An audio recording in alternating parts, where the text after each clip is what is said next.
अस्सलामुअलैकुम। आप देख रहे हैं के न्यूज़ चैनल इंटरनेशनल। यूट्यूब पर हमारा चैनल सब्सक्राइब कीजिए और रहें दुनिया भर की खबरों से बाखबर। रुक करेंगे रेनाला खुर्द का।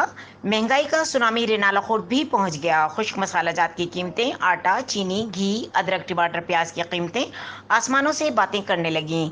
मौजूदा हुकूमत ने आवाम से 2 वक्त की रोटी भी छीन ली। मजीद जानते हैं अपने नुमाइंदे चौधरी इमरान खुर्शी से, जो इस वक्त एक निजी स्टोर में मौजूद हैं। तफसीलात से आगाह कर रहे हैं। जी इमरान, बताइएगा। जी बिल्कुल, मैं इस वक्त मौजूद हूँ रेनाला खुर्द के एक निजी स्टोर पर।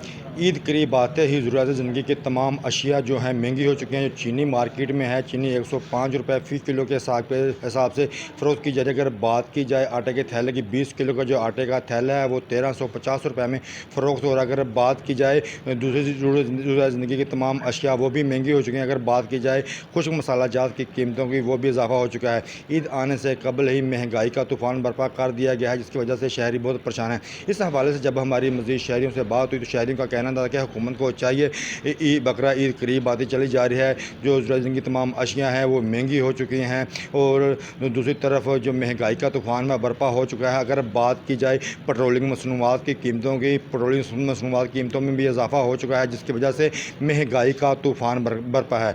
इस हवाले से जब हमारी मज़ीद शहरियों से बात हुई, शहरियों का कहना था कि तब्दीली सरकार के इस दौर में 2 वक्त के हम रोटी को भी तर चुके हैं। जी।